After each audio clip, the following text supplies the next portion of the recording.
जय हिंद दोस्तों। जीत क्लासेज में आप सभी का स्वागत है। आज हम एक बहुत इम्पॉर्टेंट टॉपिक पे डिस्कस करने वाले हैं, भारतीय संविधान के अनुसूचियों के बारे में। यहाँ से कई प्रश्न बनते हैं और लगभग वनडे और सिविल सर्विसेज की एग्ज़ामों में यह प्रश्न बार बार यहाँ से उठता रहता है।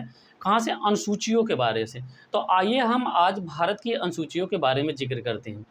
तो यहाँ पे सबसे पहले ये बता दे रहे हैं कि भारतीय संविधान का जब निर्माण हुआ था, तो भारतीय संविधान का जब निर्माण हुआ उस समय अनुसूचियाँ 8 थीं। कितनी थी?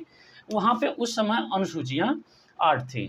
तो यहाँ पे ये जिक्र किया गया है, कई बार यह प्रश्न पूछता है कि भारतीय मूल संविधान में कितनी अनुसूचियाँ हैं। तो भारतीय मूल संविधान में, यहाँ पे ध्यान दीजिएगा, मूल संविधान में 8 अनुसूचियाँ हैं। हम यहाँ पे अनुसूचियों के बारे में जिक्र कर रहे हैं। तो भारतीय संविधान में मूल अनुसूचियाँ कितनी हैं? 8 हैं। और यहाँ पे फिर देखते हैं वर्तमान में कितनी अनुसूचियाँ हैं? 12 हैं। तो यहाँ पे जो 4 अनुसूचियाँ को बढ़ाया गया है, उनको कैसे बढ़ाया गया है? तो उनको यहाँ पे संशोधन के माध्यम से बढ़ाया गया, संविधान संशोधन के माध्यम से। और संविधान संशोधन के माध्यम से कैसे बढ़ता है? संसद के द्वारा पारित करके राष्ट्रपति महोदय को दिया जाता है। राष्ट्रपति महोदय के हस्ताक्षर के बाद वह संविधान संशोधन अधिनियम बनता है। तो ये जो 4 अनुसूचियाँ यहाँ पे जो बढ़ी हैं, 12 हुई हैं, वो संविधान संशोधन की दृष्टि से वो पढ़ाई गई हैं। तो हम यहाँ पे 12 अनुसूची का एक क्लास में हम जिक्र करेंगे और ये क्लास एग्जाम की दृष्टि से बहुत इंपॉर्टेंट। तो आइए यहाँ पे हम चर्चा करते हैं। तो यहाँ पे पहली अनुसूची का जिक्र किया गया है। पहली अनुसूची, तो पहली अनुसूची जो है, यहाँ पे इसका जिक्र किया गया राज्य एवं संघ राज्य क्षेत्र के बारे में। तो यहाँ पे राज्य के क्षेत्र और कानून क्षेत्र, यहाँ पे संघ के राज्य और कानून क्षेत्र, यहाँ पे दोनों का जिक्र किया गया है। किसका किसका? संघ का भी कानून और संघ का क्षेत्र न्यायिक क्षेत्र। यहाँ पे न्यायिक क्षेत्र से संबंधित भी है। यहाँ पे क्या है? न्यायिक क्षेत्र से भी संबंधित है। यहाँ पे किससे है?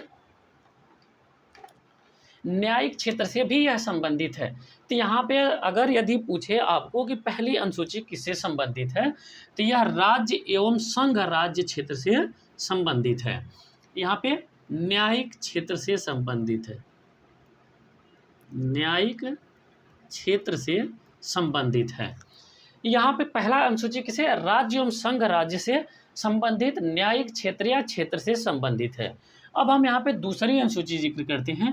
यहाँ पे इसके देखिए, यहाँ पे जितने भी संसद हैं, जितने भी पदाधिकारी हैं, उनकी प्रलब्धियाँ पर क्या है? उनकी प्रलब्धियाँ पर वेतन, भत्ते एवं विशेषाधिकार एवं इससे संबंधित प्रावधान। इससे संबंधित प्रावधान का मतलब ये है कि दूसरी अनुसूची में जितने भी पदाधिकारी हैं, संसद हैं, उन सबका वेतन, भत्ते, विशेषाधिकार, पेंशन और भी जितनी भी वेतन से संबंधित उन्हें सुविधाएं मिलती हैं, उन सब का जिक्र किस अनुसूची में किया गया है? तो उन सब का जिक्र भारत के संविधान के अनुसूची नंबर 2 में किया गया है। अब यहाँ पे देखिए, पहला क्या है? राज्य एवं संघ राज्य क्षेत्र है। दूसरा में क्या है कि पदाधिकारियों को वेतन दिया जाएगा। अब भैया आप वेतन ले लिए तो आप शपथ देंगे। क्या है वेतन के बाद?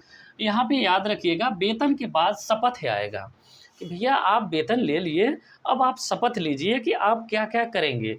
तो यहाँ पे जितने भी पदाधिकारी होते हैं वह शपथ लेते हैं। क्या है? शपथ और प्रतिज्ञान प्रारूप लेते हैं। तो इसमें शपथ कौन कौन लेता है? तो इसमें जैसे राष्ट्रपति हुए, यहाँ पे शपथ का अगर जिक्र करेंगे तो इसमें राष्ट्रपति, राज्यपाल, अध्यक्ष, उपाध्यक्ष, सभापति, उपसभापति, भारत का महान्यायवादी जो होते हैं, सभी न्यायाधीश, तो ये सभी के सभी इसके अंतर्गत आते हैं शपथ लेने। अब यह बात हुई, यहाँ पे 3 अनुसूचियों का हमने यहाँ पे जिक्र कर दिया। तीसरे के बाद यहाँ पे चौथी अनुसूची है, चौथी अनुसूची, जिसमें यह कहा गया है राज्य और केंद्र शासित प्रदेशों। तो केंद्र शासित प्रदेशों में जैसे दिल्ली और पुदुचेरी, यहाँ पे यह भी इम्पोर्टेंट है, ध्यान दीजिएगा, दिल्ली और पुदुचेरी के लिए राज्यसभा सीटों का आवंटन से जिक्र किया गया है। यहाँ पे चौथी अनुसूची में क्या जिक्र किया गया है कि केंद्र और राज्य। तो केंद्र में तो सिर्फ 2 राज्य हैं, यहाँ पे राज्यसभा की सीट वहाँ पे होती है जहाँ पे विधानसभा होती है, यह भी याद रखिएगा। भारत में 8 केंद्र शासित प्रदेश हैं, जिसमें से सिर्फ 2 में जो है क्या है, विधानसभा है। कौन कौन सी है? एक है दिल्ली है और दूसरी पुदुचेरी। तो जहाँ पे विधानसभा होगी वहीं पे राज्यसभा सीट भी होगी। तो यहाँ पे चौथी जो अनुसूची है ये इम्पोर्टेंट है। यहाँ पे कहा गया है कि राज्य और केंद्र शासित प्रदेश में राज्यसभा सीटों का आवंटन किया जाएगा। किस अनुसूची के अंतर्गत? चौथी अनुसूची के अंतर्गत। तो यहाँ पे चौथी और केंद्र शासित में दिल्ली और पुदुचेरी में सिर्फ राज्यसभा सीट है, क्योंकि वहीं पर विधानसभा की विधानमंडल भी है, तो विधानसभा की सीटें हैं। अब यहाँ पे होता है 5वीं अनुसूची के बारे में हम यहाँ पे जिक्र करते हैं। 5वीं अनुसूची में यह कहा गया है अनुसूचित एवं अनुसूचित जनजाति। यहाँ पे ध्यान दीजिएगा, अनुसूचित एवं अनुसूचित जनजाति SC और ST, इनके प्रशासन एवं नियंत्रण के बारे में उपबंध किया गया है। 5वीं अनुसूची में SC और ST अर्थात अनुसूचित एवं अनुसूचित जनजाति, इनके प्रशासन और नियंत्रण के बारे में, इनके प्रशासनिक क्या सुविधाएं मिलेंगी और इनका नियंत्रण कैसे होगा, इन सब के बारे में जो उपबंध, इन दोनों कैटेगरियों के बारे में जो उपबंध किया गया है वह भारतीय संविधान के अनुसूची नंबर 5 में किया गया है। यहाँ पे अगली जो अनुसूची है वह 6वीं अनुसूची है। इसमें क्या है? इसमें भी जनजातियों के बारे में जिक्र किया गया। इसमें भी जनजातियों के बारे में जिक्र किया गया, जनजाति के क्षेत्रों के प्रशासन के बारे में उपबंध किया है। किसमें? 6वीं में। लेकिन यहाँ पे यह भी शर्त रखी गई है सिर्फ 4 राज्यों में। कौन कौन से? असम है, मेघालय है, त्रिपुरा है और मिजोरम है। तो यह सभी जो राज्य हैं वो बांग्लादेश के पूर्वी छोर पे स्थित हैं। तो यहाँ पे कौन कौन से राज्य हैं? असम है, मेघालय है, त्रिपुरा है और मिजोरम है। तो यहाँ पे 6वीं अनुसूची में असम, मेघालय, त्रिपुरा, इन सबके अनुसूचित जनजातियों के क्षेत्रों के प्रशासन के बारे में उपबंध किया गया है। तो यहाँ पे इन सभी राज्यों से जितना भी ST का मामला आएगा तो यह 6वीं अनुसूची के अंतर्गत यहाँ पे सारा का सारा उपबंध किया गया है। अब हम इसके बाद 7वीं अनुसूची के बारे में जिक्र करते हैं। यह एग्जाम की दृष्टि से बहुत इंपॉर्टेंट है। यहाँ पे देखिए केंद्र और राज्य के शक्तियों का विभाजन किया गया है। अब यहाँ पे यह हुआ कि आप किसके अंतर्गत कौन सी सुविधाएं दी जाएंगी, तो यहाँ पे इन सब के केंद्र और राज्य के बीच शक्तियों का विभाजन कर दिया गया। तो जब शक्तियों का विभाजन किया गया तो इसे 3 भागों में डिवाइड किया गया। संघ का अलग किया गया, राज्य का अलग किया गया और दोनों का जो एक मिक्स है उसमें समवर्ती सूची की गई। तो यहाँ पे 7वीं अनुसूची में 3 जो है सूचियाँ बनाई गई। कौन कौन सी? एक है यहाँ पे देखिएगा संघ सूची, दूसरी है राज्य सूची, तीसरी है समवर्ती सूची। तो यहाँ पे 3 सूचियाँ दी गई हैं। तो यहाँ पे संघ सूची में जो है 97 विषय पहले से थे। कितने हैं? टोटल 97 विषय थे, लेकिन वर्तमान में बढ़ करके कितना हो गया? 100 हो गया। अब यहाँ पे दिख रहा है कि संघ सूची है क्या? संघ सूची में सिर्फ केंद्र सरकार ही अर्थात संघ ही इस पर कोई भी नियम कानून पारित कर सकती है। इसमें राज्य का कोई योगदान नहीं होगा, सिर्फ संघ जो है इस पे कार्य कर सकती है। यहाँ पे 100 विषय इसमें दिए गए हैं। 100 विषय पे सिर्फ केंद्र सरकार ही या संघ सरकार ही कार्य करेगी। अब यहाँ पे दूसरी जो सूची है वो राज्य है। राज्य सूची में पहले कितने विषय थे? 66 थे।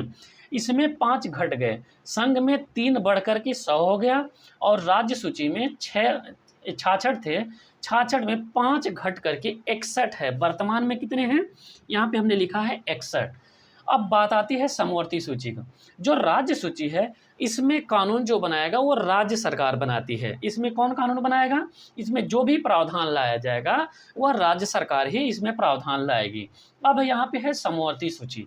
समवर्ती सूची में संघ सरकार और राज्य सरकार दोनों कानून बनाते हैं, लेकिन यहाँ पे संघ सरकार का अगर कोई विवाद अगर खड़ा हो जाता है दोनों के बीच में तो यहाँ पे संघ सरकार का निर्णय माना जाएगा। यहाँ पे विषय कितने थे? विषय यहाँ पे 44 थे। यहाँ पे विषय कितने हैं? 44 से 47 है, 47। इसमें बढ़ करके इनकी संख्या अब कितनी हो गई है? बढ़ करके अब हो गए हैं 51। अब यह है 51 विषय हो गए। तो इसमें कुछ इंपॉर्टेंट है, जैसे समवर्ती सूची में जितने इंपॉर्टेंट है, जैसे वन पे अगर कोई नियम कानून अगर बनाया जा रहा है तो यहाँ पे जैसे समवर्ती सूची में आएगा। कौन सा? हम कुछ यहाँ पे इंपॉर्टेंट लिख दे रहे हैं, जैसे वन क्षेत्र पे जितना भी अगर कानून बनाना रहेगा तो वो समवर्ती सूची के अंतर्गत लाएगा। लेकिन हमने एक पॉइंट आपको बताया है कि यदि इस पे कोई भी विवाद होता है राज्य से संबंधित या और केंद्र सरकार में, तो यहाँ पे केंद्र सरकार का निर्णय माना जाएगा। तो यहाँ पे वन समवर्ती सूची में है। इसका अर्थ सीधे सीधे यह होता है कि इसके अंतर्गत जितने भी विषय आते हैं दोनों लोग कानून बना सकते हैं। तो यहाँ पे 51 विषय ऐसी है जिस पे राज्य सरकार और केंद्र सरकार दोनों कानून बनाते हैं। तो वन हो गया, शिक्षा हो गई, यह दोनों इंपॉर्टेंट है। ऐसे करके 51 यहाँ पे हैं। दंड प्रक्रिया, विवाह हो गया, विवाह विच्छेद हो गया, ऐसे यहाँ पे गोद लेना, इस तरीके से आर्थिक जनसंख्या नियंत्रण, यहाँ पे क्या है, विवाह हो गया। यहाँ पे जगह स्पेस कम होने के कारण हम यहाँ पे पूरा नहीं लिख पा रहे हैं। यहाँ पे विवाह, वन, शिक्षा, यहाँ पे जनसंख्या नियंत्रण,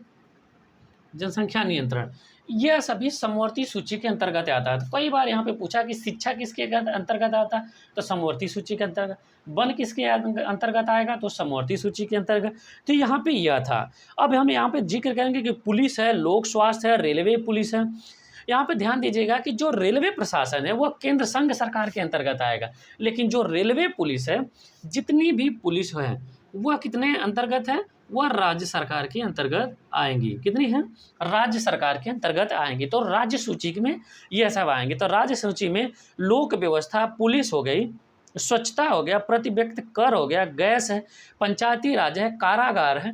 तो यह सभी राज्य सूची के अंतर्गत आएंगे। तो राज्य सूची के अंतर्गत कितना है, 61 है, और संघ सूची के अंतर्गत 100 है। तो आप लोग एक बार नेट का सहारा लीजिएगा, नेट में आप लोग सर्च करिएगा कि संघ सूची के अंतर्गत 61 सूचियाँ कौन कौन सी हैं, तो वो पूरा का पूरा आपके गूगल पे उपलब्ध है। संघ सूची के अंतर्गत देखेंगे तो यहाँ पे 100 हैं। तो हमने यहाँ पे इम्पोर्टेंट जो है वो बताया। संघ सूची से संबंधित वही है जिसपे संघ सरकार यहाँ पे कानून बना सकती है। यहाँ पे 7 अनुसूची यहाँ पे हमने जिक्र किया। यहाँ से 1 से लेकर के 7 अनुसूचियों का हमने जिक्र किया। आप लोग जो है 1 से 2 बार वीडियो देखेंगे तो सारा का सारा कॉन्सेप्ट क्लियर हो जाए। यहाँ पे अब हम 8वीं अनुसूची देखते हैं। जैसा कि हमने बताया था कि भारतीय मूल संविधान में 8 अनुसूचियाँ थी, लेकिन ग्रोथ करके यहाँ पे क्या है, 12 अनुसूचियाँ बना दी गई। तो यहाँ पे 7 अनुसूची देखें। यहाँ पे जो 8वीं अनुसूची है यह किससे संबंधित है, 8वीं अनुसूची जो है यह भाषा से संबंधित है। संविधान में यह कहा गया है कि संविधान में भारत की राज्य भाषा होगी, राष्ट्र भाषा नहीं है, भारत की राज्य भाषा है।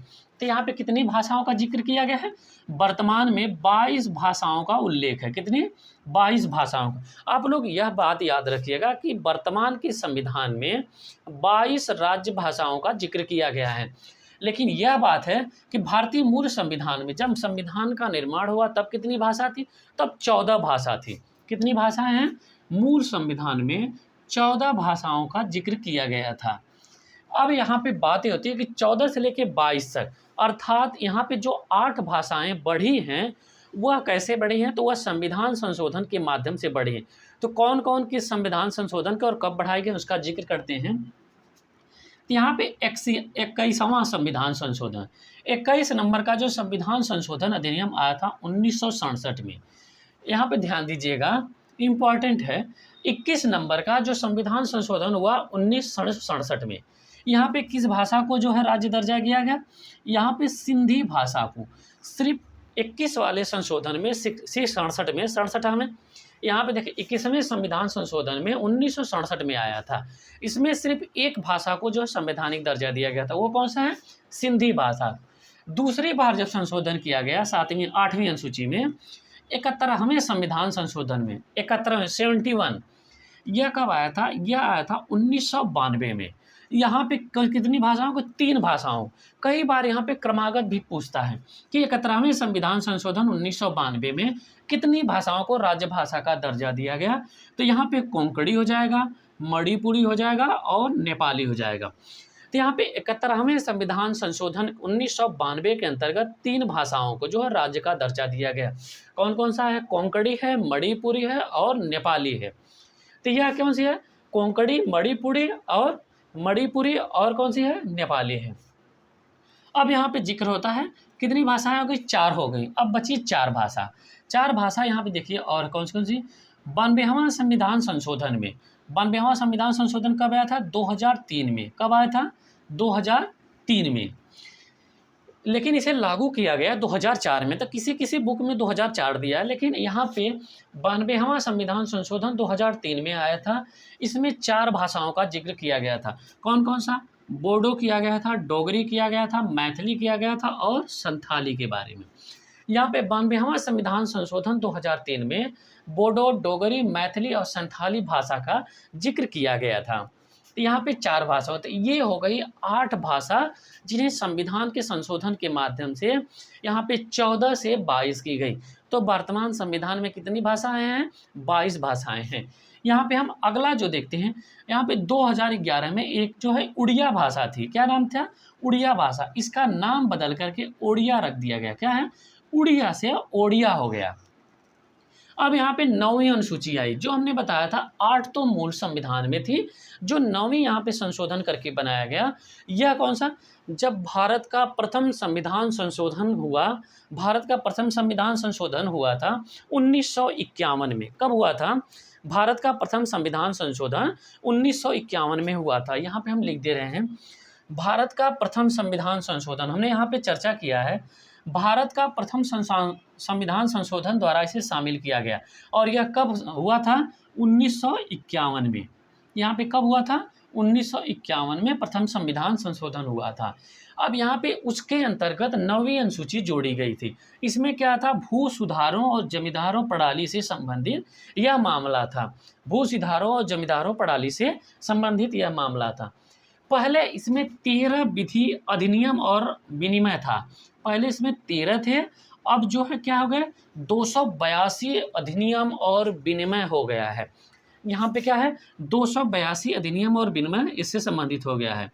यहाँ पे क्या है? संसद एवं विधानमंडल से संबंधित ये सारे के सारे 282 अधिनियम और विनिमय हैं। यहाँ पे एक पॉइंट सुप्रीम कोर्ट ने यहाँ पे एक निर्णय दिया, इसमें एक त्रुटि थी। इसमें यह बात शुरू में कही गई थी कि जो भी अधिनियम या विनिमय इसमें डाला जाएगा, अर्थात संशोधन करके 9वीं अनुसूची के अंतर्गत लाया जाएगा, उसमें किसी भी प्रकार का संशोधन या कानून नहीं बनाया जाएगा। परंतु इसमें कई समस्याएं उत्पन्न होती थी। गवर्नमेंट क्या करती थी? जो विवादित मामला हुआ करता था उसको संशोधन करके 9वीं अनुसूची में डाल देते थे, जिससे कोई उस पर अदर जो फिर दूसरी सरकार आती थी तो उस पर संशोधन नहीं कर पाती थी। लेकिन सुप्रीम कोर्ट ने 2007 में एक निर्णय दिया। इसमें निर्णय क्या दिया? बहुत अच्छा निर्णय दिया। 2007 में सुप्रीम कोर्ट ने निर्णय दिया कि इस अनुसूची में 1975 के बाद सम्मिलित जितने भी कानून होंगे उनकी न्यायिक समीक्षा की जाएगी।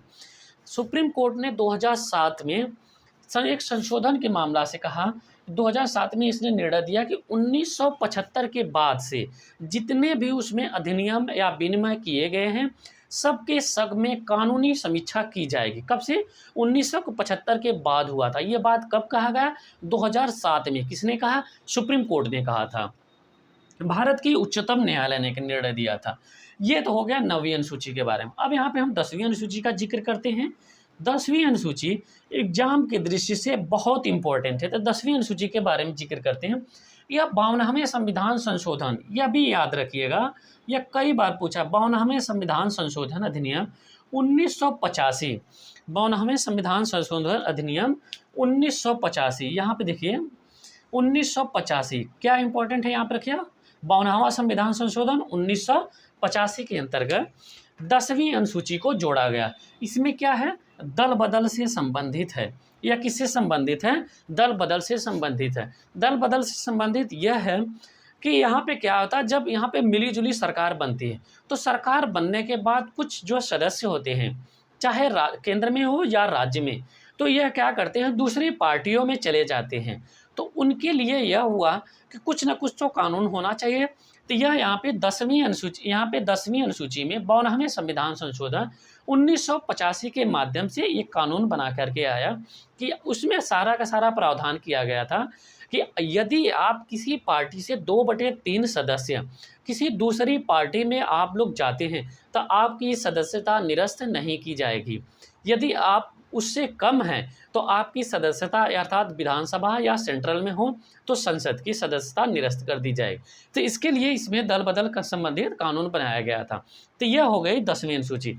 यहाँ पे एक है 11वीं अनुसूची। 11वीं अनुसूची यह क्या, पंचायत की शक्तियों के बारे में जिक्र किया गया। किसके, पंचायत की शक्तियों और प्राधिकार और जिम्मेदारियों के बारे में इसमें जिक्र किया गया। अब यह है कि 11वीं अनुसूची लाया कब किया गया था, यह 73वें संविधान संशोधन के माध्यम से लाया गया था। कब है, 73वें संविधान संशोधन अधिनियम 1992। 1992 में 2 संविधान लाया गया था। 1992 में एक 73वां संविधान संशोधन, एक 74वां संविधान संशोधन। तो जो यहाँ पे देखिए 11वीं अनुसूची है वो 73वें संविधान संशोधन के अंतर्गत, जो 12वीं अनुसूची है वह 74वें संविधान संशोधन के माध्यम से लाया गया था। यहाँ पे कौन सा है, 74वें संविधान संशोधन। यहाँ पे 11वां जो है यह पंचायत से संबंधित है, इसकी शक्तियाँ, प्राधिकार और इसके लिए जिम्मेदार हैं। यह 73वें संविधान संशोधन के माध्यम से 1992 में लाया गया था। इनमें यह भी इम्पोर्टेंट याद रखिए, इनमें विषय कितने हैं, तो कुल विषय 29 हैं। किसमें, 11वें अनुसूची में पंचायत से संबंधित। पंचायत जो होती है वो ग्रामीण स्तर पे होती है। अब यहाँ पे ध्यान दीजिएगा, जो 12वीं अनुसूची है, 12वीं अनुसूची यह नगर पालिका से संबंधित है। किससे है, नगर पालिका से। इसमें विषय कितने हैं, 18 विषय हैं। यह 74वें संविधान संशोधन के माध्यम से 1992 में यह भी लाया गया था।